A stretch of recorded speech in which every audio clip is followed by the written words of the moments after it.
कश्मीर ने दिखाया इंसानियत का असली चेहरा। ईरान की 6 शर्तें, अमेरिका इजराइल पर दबाव। 9 मार्च के बाद से गायब मुस्तफा खामनेई। जंग के बीच हॉर्मुज से निकले भारत के 2 टैंकर। कुवैत में क्रैश हुआ यूएस का एक और फाइटर जेट। पाकिस्तान के जजों पर इमरान खान का हमला।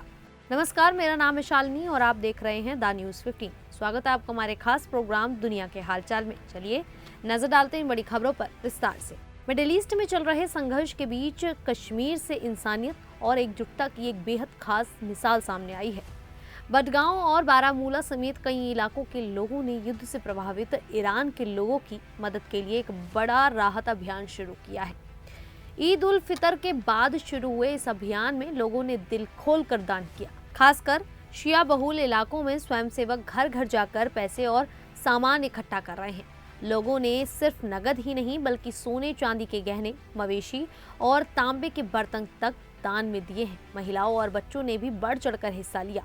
कई महिलाओं ने अपने निजी गहने दान कर दिए, जबकि बच्चों ने अपनी बचत और ईदी के पैसे राहत कोष में जमा कराए। एक विधवा महिला ने अपने पति की याद में 28 साल से संभाल कर रखा सोने का गहना भी दान कर दिया, जो इस अभियान की सबसे भावुक कहानी बन गई। इस पहल को स्थानीय नेताओं का भी समर्थन मिला है। बडगांव के विधायक मुंतजिर मेहदी ने अपना 1 महीने का वेतन दान करने की घोषणा की है। भारत में ईरान के दूतावास ने भी इस मदद के लिए कश्मीर के लोगों का धन्यवाद किया और उनकी इंसानियत की सराहना की। दरअसल ईरान के दूतावास ने हाल ही में भारत में सहायता के लिए बैंक खाते की जानकारी साझा की थी, जिसके बाद कश्मीर में बड़े स्तर पर दान इकट्ठा होना शुरू हो गया। अब इस राहत सामग्री को आधिकारिक माध्यमों से जरूरतमंदों तक पहुंचाया जाएगा। ये पहल न सिर्फ जरूरतमंद लोगों की मदद करेगी बल्कि भारत और ईरान के बीच पुराने रिश्तों को भी और मजबूत बनाएगी। लेकिन वहीं पश्चिम एशिया में बढ़ते तनाव के बीच ईरान पर आरोप लग रहे हैं कि वो स्ट्रेट ऑफ हॉर्मुज से गुजरने वाले जहाजों से भारी शुल्क ले रहा है। ये दुनिया का सबसे अहम तेल रास्ता है, जहां से करीब 20% तेल और गैस गुजरती है। रिपोर्ट्स के मुताबिक कुछ जहाजों से सुरक्षित रास्ता देने के लिए करीब $20 लाख तक मांगे जा रहे हैं। इससे जहाज़ों की आवाजाही कम हो गई है और तेल की कीमतें भी तेजी से बढ़ रही हैं। हालांकि भारत जैसे कुछ देशों को इस रास्ते से गुजरने की छूट दी गई है। इसी बीच अमेरिका के राष्ट्रपति डोनाल्ड ट्रंप ने ईरान को 48 घंटे में रास्ता खोलने की चेतावनी दी है। उन्होंने कहा कि अगर ऐसा नहीं हुआ तो ईरान के पावर प्लांट्स पर हमला किया जाएगा। जवाब में IRGC ने कहा कि अगर ईरान पर हमला हुआ तो स्ट्रेट को पूरी तरह बंद कर दिया जाएगा और इजराइल के ठिकानों को निशाना बनाया जाएगा। ईरान के विदेश मंत्री अब्बास अराक्ची का कहना है कि स्ट्रेट ऑफ हॉर्मुज बंद नहीं है, लेकिन जहाज डर के कारण नहीं आ रहे हैं। इसी बीच अमेरिका, इजराइल और ईरान के बीच चल रही जंग में फिलहाल युद्ध विराम की कोई उम्मीद नजर नहीं आ रही है। ईरान ने जंग खत्म करने के लिए 6 शर्तें रखी हैं और साफ कहा है कि अगर ये शर्तें नहीं मानी गई तो हमले जारी रहेंगे। इन शर्तों में स्थायी युद्ध विराम की गारंटी, पश्चिम एशिया से अमेरिकी सेना की वापसी, युद्ध के नुकसान का मुआवजा और सभी क्षेत्रीय संघर्षों का अंत शामिल है। इसके अलावा ईरान चाहता है कि हॉर्मुज स्ट्रेट पर नई व्यवस्था बने और मीडिया पर भी सख्ती हो।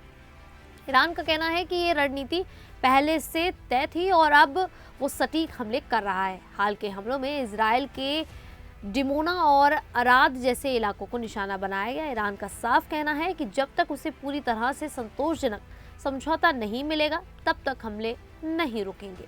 वहीं ईरान में नए सुप्रीम लीडर मुस्तफा खामनेई को लेकर बड़ा रहस्य बना हुआ है। उनके पिता अली खामनेई की मौत के बाद 9 मार्च को उन्हें नया नेता घोषित किया गया, लेकिन तब से अब तक वे सार्वजनिक रूप से कहीं दिखाई नहीं दिए। न ही उनकी बड़े नेताओं से मुलाकात की खबरें सामने आई हैं। इसी वजह से लोग तरह तरह की बातें कर रहे हैं। कुछ का कहना है कि वे जिंदा नहीं हैं, जबकि कुछ का दावा है कि वे हमलों में घायल हो गए हैं और इलाज चल रहा है। नए साल पर भी उन्होंने लोगों को संबोधित नहीं किया, सिर्फ एक लिखित संदेश जारी किया था। और अभी हाल ही में ईरान ने उनका एक वीडियो भी जारी किया है, लेकिन उसके बावजूद भी लोगों के मन में ये सवाल बना हुआ है कि क्या ये वीडियो अभी का ही है या काफ़ी पुराना है, जिससे सवाल क्लियर होता नजर नहीं आ रहा है।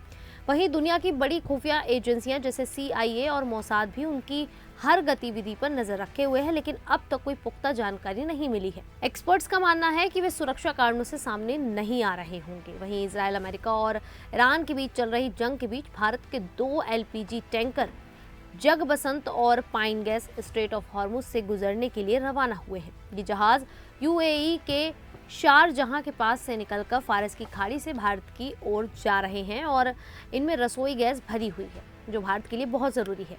जग बसंत बीपीसीएल और पाइन गैस आईओसी से जुड़ा है और दोनों में भारतीय क्रू मौजूद हैं। ये यात्रा ऐसे समय में हो रही है जब जंग की वजह से इस रास्ते पर जहाज़ों की आवाजाही बहुत कम हो गई है और खतरा भी काफ़ी ज़्यादा बढ़ा हुआ है। भारत ने अपने जहाज़ों के लिए सुरक्षित रास्ता सुनिश्चित करने की कोशिश की है, जिसमें कूटनीति और ईरानी नेवी की मदद शामिल है। अगर हालात और बिगड़े तो तेल और गैस की कीमतें बढ़ सकती हैं, जिसका असर पूरी दुनिया पर पड़ेगा। इसी बीच कुवैत में अमेरिका का एक और फाइटर जेट मिलने की खबर सामने आई है। रिपोर्ट्स के मुताबिक ये विमान कुछ ही मिनटों में गिर गया, लेकिन अभी ये साफ नहीं है कि किस तरह का फाइटर जेट था। अमेरिका ने इस घटना पर अभी तक कोई आधिकारिक बयान नहीं दिया है। इससे पहले ईरान ने दावा किया था कि उसने 19 मार्च को अमेरिका के F-35 विमान को भेजा था। हालांकि अमेरिकी सेना के सेंटकॉम ने कहा है कि उनका विमान सुरक्षित लैंड कर गया और पायलट भी ठीक है। ईरान के IRGC ने दावा किया है कि उसने विमान को गंभीर नुकसान पहुंचाया, जबकि अमेरिका ने इसे सिर्फ इमरजेंसी लैंडिंग बताया। कुल मिलाकर दोनों पक्षों के दावे अलग अलग हैं और सच्चाई पूरी तरह साफ नहीं हो पा रही है। वहीं जेल में बंद पाकिस्तान के पूर्व प्रधानमंत्री इमरान खान ने देश की न्यायपालिका पर गंभीर आरोप लगाए हैं। उन्होंने अपने बेटे कासिम खान से फोन पर बात करते हुए कहा कि जज अपना ज़मीर बेच चुके हैं और सही तरीके से न्याय नहीं कर रहे। उनका कहना है कि उनके केस में बार बार सिर्फ तारीख दी जा रही है, फैसला नहीं। इमरान ने यह भी आरोप लगाया कि जेल में उनके साथ और उनकी पत्नी बुशरा बीबी के साथ बुरा व्यवहार हो रहा है। उन्होंने कहा कि सरकार उन्हें दबाव में लाने के लिए उनकी पत्नी को निशाना बना रही है। वहीं उनकी पूर्व पत्नी जेमिमा गोल्डस्मिथ ने कहा कि उनके बेटों को पाकिस्तान आने की इजाज़त नहीं दी जा रही है। दूसरी तरफ सरकार का कहना है कि नियमों के तहत ही उन्हें आने दिया जाएगा। खैर, जिस तरह से पाकिस्तान में स्थिति बनी हुई है और जिस तरह से लगातार ट्रंप ईरान को धमकियां दे रहे हैं, क्या ऐसे में ईरान झुकेगा या फिर जो उसकी 6 शर्तें हैं उसको मानने के बाद ही ये युद्ध शांत होता नजर आएगा? आप लोगों की क्या राय है, आप हमें कमेंट करके ज़रूर बताएं। अभी के लिए इतना ही, फिर हाजिर होंगे ऐसी ही देश और दुनिया से जुड़ी बड़ी खबरों के साथ। तब तक के लिए देखते रहिए द न्यूज़ 15।